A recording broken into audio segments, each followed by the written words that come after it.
কেমন আছেন আপনারা সবাই? আমি এখন নিউ ইয়র্ক থেকে আপনাদের সাথে কথা বলছি।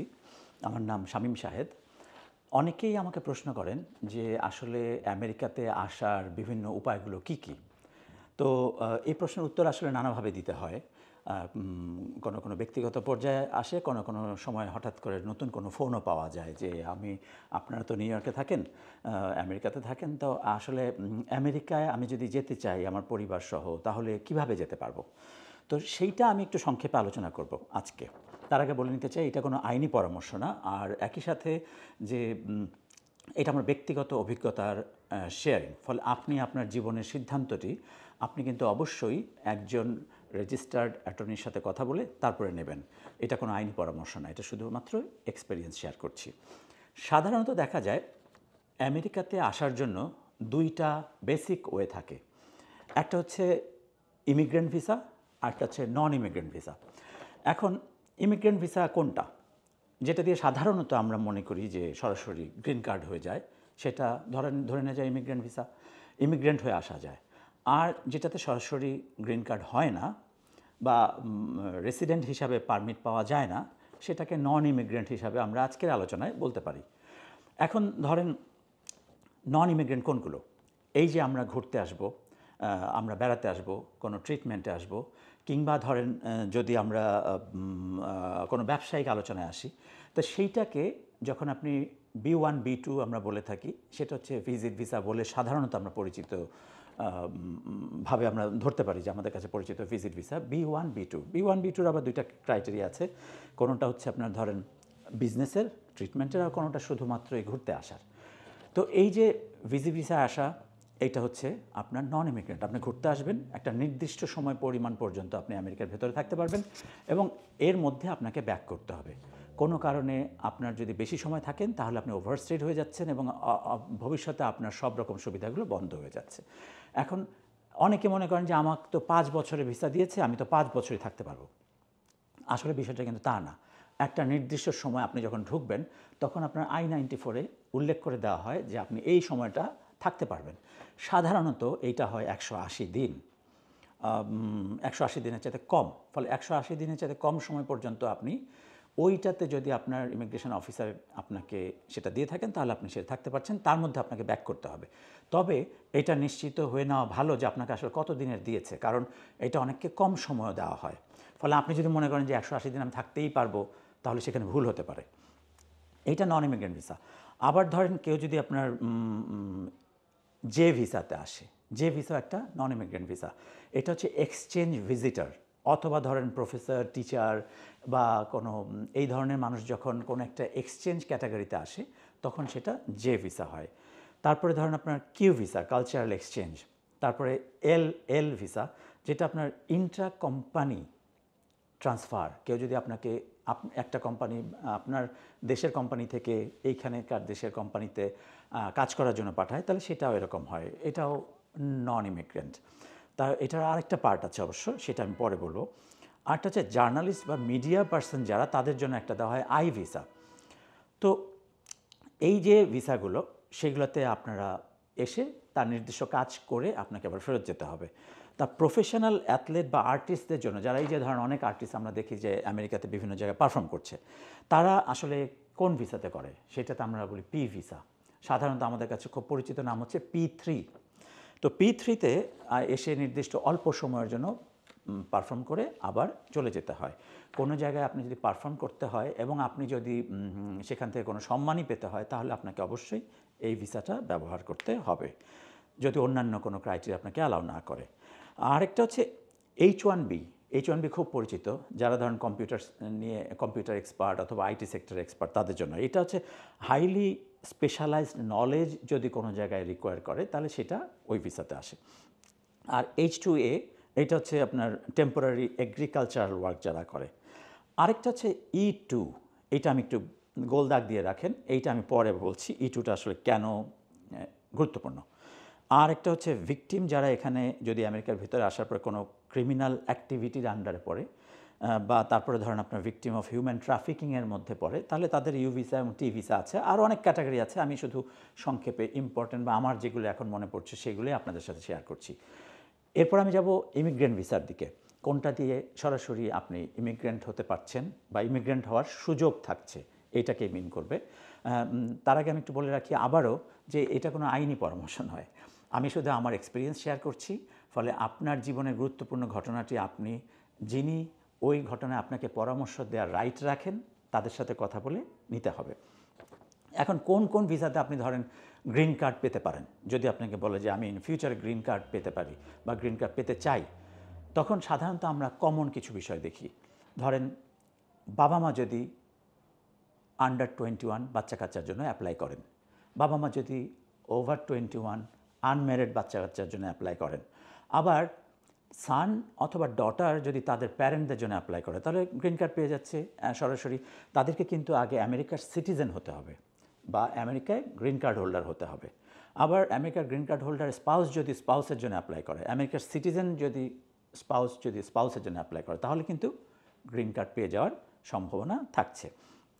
একটা সিবলিংস, ভাই বোন, ভাই বোন যদি ভাই বোনের জন্য অ্যাপ্লাই করে, সেটা তারাও এখানে মাইগ্রেট করার সুযোগ পান এবং ইমিগ্রেন্ট হওয়ার সুযোগ পান, সেটা লম্বা সময় যদিও এখন। তারপরে আছে কিছু কমন ভিসা, এই যে EB1, EB2, EB3, EB5, আপনারা খুবই শুনে থাকবেন যে বাংলাদেশের অনেক তারকা এখন আমেরিকাতে আছেন এবং তারা কিভাবে আছেন। তাদের মধ্যে অনেকেই আছেন যারা EB1 ক্যাটাগরিতে এসেছেন বা ইবি ক্যাটাগরিতে এসেছেন। ইবি ক্যাটাগরির অনেকগুলো ভাগ আছে। এখন ধরেন কেউ যদি হাইলি কোয়ালিফাইড হয়, কারো যদি ন্যাশনাল অ্যাওয়ার্ড থাকে, রিওয়ার্ড থাকে, জাজ হিসেবে কাজ করার কোনো রকম অভিজ্ঞতা থাকে, তারপরে ধরেন বিভিন্ন জায়গায় তার এক্সিবিশন হয়, তার ইন্টারভিউ আছে পত্রপত্রিকায়, তার আলাদা করে রিকগনিশন আছে যে উনি একজন হাইলি কোয়ালিফাইড নাম্বার 1 পার্সোনালিটি, তখন তাদেরকে আমেরিকা এখানে বসবাস করার পারমিশন দেয়। তার মধ্যে কিন্তু আপনার রিসার্চার, ফুটবল প্লেয়ার, অর্গানাইজার, এইরকম ক্ষেত্রে যারা কাজ করেন তারাও কিন্তু এই সুযোগটা পেয়েছেন বলে আমি দেখেছি। তো EB1 গেল এটা। EB2 এবং EB3টা কি? EB2 হচ্ছে আপনার স্কিল ওয়ার্কার হিসেবে কেউ যদি আপনাকে নিয়োগ দিতে চায়, তখন সেটা EB2। আর EB2-র মধ্যে আরেকটা আছে NIW, ন্যাশনাল ইন্টারেস্ট ওয়েভার। তো EB2-র মধ্যে একটা বিষয় হচ্ছে যে আপনার ওখানে কিন্তু জব অফার লাগে, কিন্তু কেউ যদি হাইলি কোয়ালিফাইড হয়, ধরেন তার পড়াশোনা ওই সাবজেক্টে, মাস্টার্সও অনার্স মাস্টার্স ওই সাবজেক্টে, চাকরিটাও ওই সাবজেক্টে, আবার ওই দেখা গেল তার PhD-টাও আছে, তখন তারা স্কিল্ড ওয়ার্কার হিসেবে জব অফার ছাড়াও কিন্তু গ্রিন কার্ড পেতে পারেন। এটা EB2 NIW-র মধ্যে পড়ে। আর EB3 আনস্কিল ওয়ার্কার, অনেক আমরা শুনি যে EB3-তে অ্যাপ্লাই করেছে, বাংলাদেশে বসে আছে, তার এটা অ্যাপ্রুভ হয়ে যাচ্ছে, নানাবিধ কোম্পানির কাছে তারা টাকা জমা দিচ্ছে, এরকম নানাবিধ নিয়ে তাদের অসন্তোষ আমরা শুনতে পাই। তো EB3টা আসলে কি? EB3 হচ্ছে আনস্কিল ওয়ার্কার।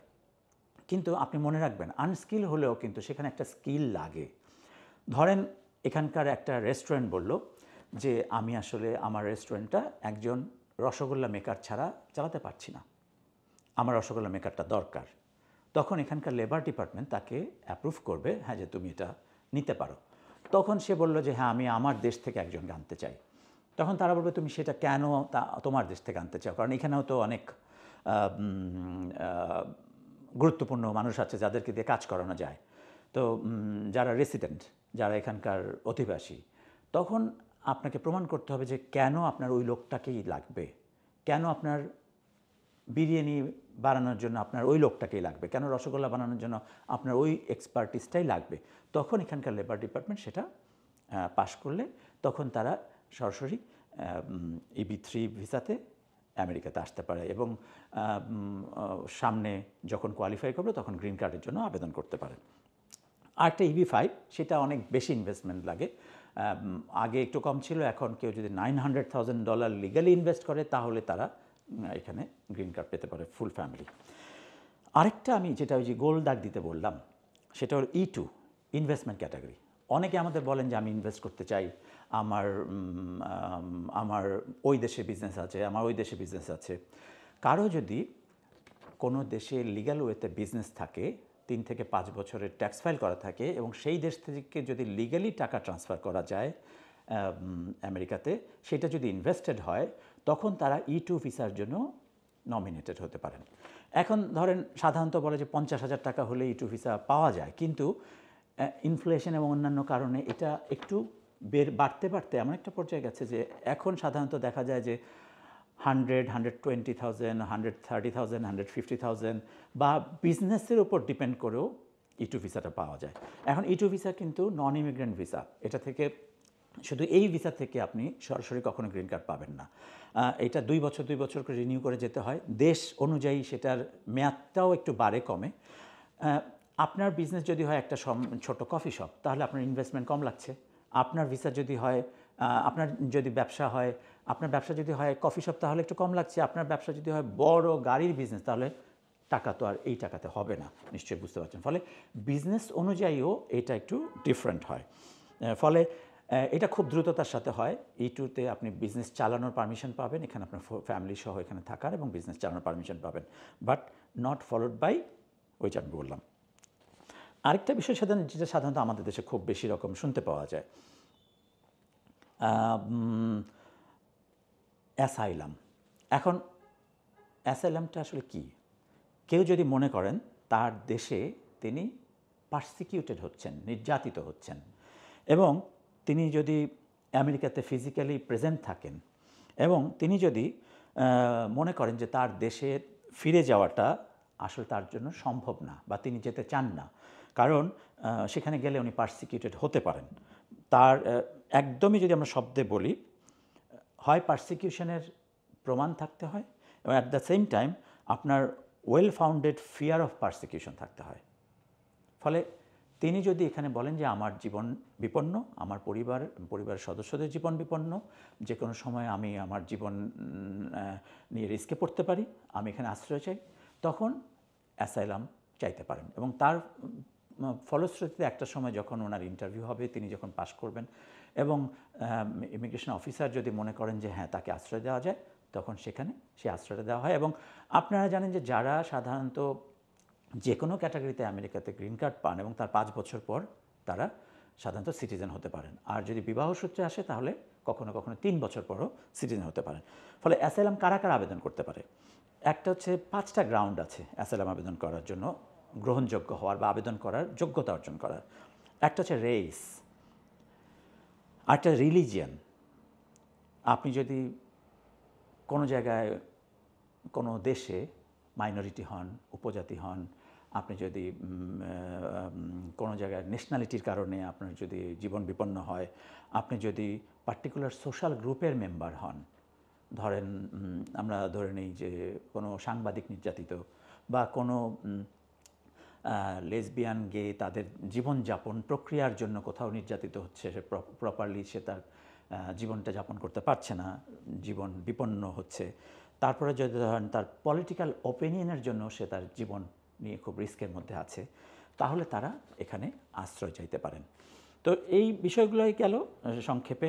প্রত্যেকটা জায়গাতে আসলে অনেক কিছু বলার আছে, আমি আমার এক্সপিরিয়েন্স শেয়ার করলাম। ফলে আপনি আমার কথার ভিত্তিতে কোনো রকম সিদ্ধান্ত নেবেন না। একটা সাধারণ ধারণার জন্য, যেহেতু সবাই আমাদেরকে ফোন করে জিজ্ঞেস করেন কী কী উপায়ে আমেরিকাতে আমরা আসতে পারি, ইউনাইটেড স্টেটসে আসতে পারি, সেজন্য সংক্ষেপে আমি বললাম immigrant visa, non immigrant visa. ভালো থাকবেন সবাই।